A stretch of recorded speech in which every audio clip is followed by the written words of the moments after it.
विदेशी लड़कियों की सप्लाई से एल्विश का सिस्टम हैंग हो गया है। यूट्यूबर और इन्फ्लुएंसर एल्विश यादव फिर सुर्खियों में है। इस बार उन्होंने किसी का सिस्टम हैंग नहीं किया, बल्कि यूपी पुलिस ने उनका ही सिस्टम हैंग कर दिया है।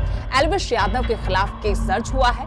इस यूट्यूबर पर आरोप है कि नोएडा में रेप पार्टी में सांप का जहर और विदेशी लड़कियां सप्लाई की जाती थी। एल्विश के पर्दाफाश के पीछे बीजेपी सांसद मेनका गांधी के एनजीओ का हाथ है।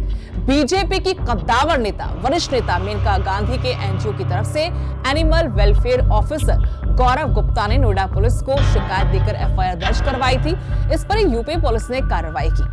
बिग बॉस OTT 2 के विनर और यूट्यूबर एल्विश यादव की मुश्किलें बढ़ सकती हैं। नोएडा के सेक्टर 49 थाने में एल्विश यादव के खिलाफ केस दर्ज हो चुका है। दरअसल नोएडा पुलिस और वन विभाग की टीम ने 5 सपेरे गिरफ्तार किए हैं। उनके पास से 5 कोबरा और कुछ पॉइजन बरामद हुआ है। सपेरों ने बताया कि वो एल्विश यादव के स्नेक बाइट जो है एल्विश यादव के लिए वो सप्लाई करते थे। मेनका गांधी के एनजीओ ने स्टिंग ऑपरेशन किया था। इसके बाद ही मामले में आगे कार्रवाई हुई। इस स्टिंग ऑपरेशन से ही एल्विश के सिस्टम को हैंग किया गया। वन विभाग और यूपी पुलिस ने स्टिंग को आधार बनाकर जाल बिछाया।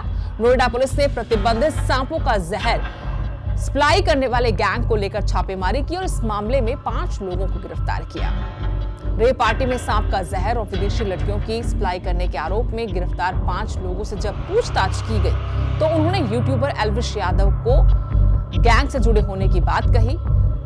इस गैंग के कब्जे से 9 सांप और सांपों का जहर मिला है, जिसमें से 5 कोबरा बताए गए हैं। बाकी अलग अलग प्रजाति के सांप है। सांसद मेनका गांधी की तरफ से जो एनजीओ चलाया जाता है PFA ऑर्गेनाइजेशन, जिसमें एनिमल वेलफेयर ऑफिसर गौरव गुप्ता ने नोएडा पुलिस को बकायदा शिकायत दी थी। एफआईआर दर्ज हुई थी। एफआईआर के बाद जो कार्रवाई की गई, जो एक मुखबिर के माध्यम से यहां तक पहुंचा गया, उससे कई खुलासे हुए। एल्विश यादव का इस गैंग के साथ सीधा ताल्लुक पाया गया। किस तरीके से ये यूट्यूबर स्नेक वेनम जिंदा सांपों के साथ नोएडा NCR के फार्म हाउसेस में अपने गिरोह के अन्य जो मेंबर्स हैं, यूट्यूबर्स हैं, उनके साथ वीडियो शूट कराता है।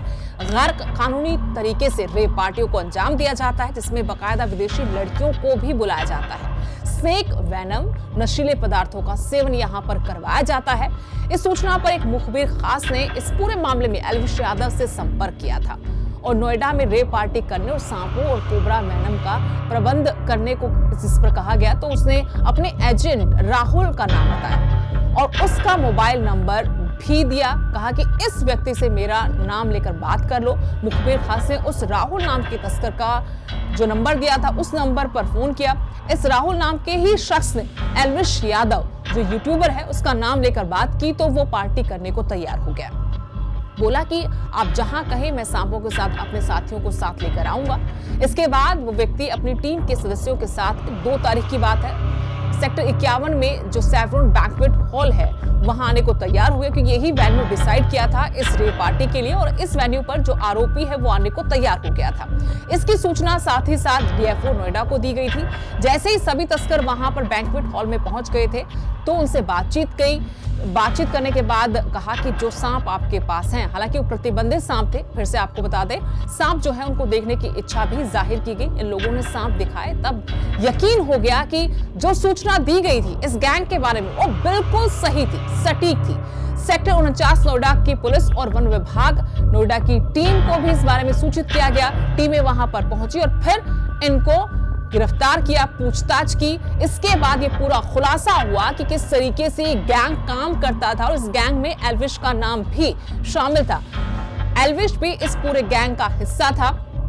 5 लोग गिरफ्तार हो चुके हैं, जिसमें से राहुल, टिटूनाथ, जयकरण नारायण और रवि नाथ का नाम शामिल है। पीपल फॉर एनिमल संस्था के अधिकारी ने शिकायत दर्ज हुई और करवाई और उसके बाद ये मामला आगे खुला है। लेकिन अब एल्विश यादव की मुश्किलें एक बार बहुत ज्यादा बढ़ती नजर आ रही हैं। सीधा आरोप है जो मुखबिर के सूचना के आधार पर जानकारी निकली, उसके बाद 5 आरोपी गिरफ्तार हुए हैं। नोएडा पुलिस उनसे पूछताछ कर रही है और नोएडा पुलिस की तरफ से बकायदा इस मामले में नोटिस भी दिया जाएगा। इसके बाद ही गिरफ्तारी होगी या नहीं होगी इस पर फैसला होगा।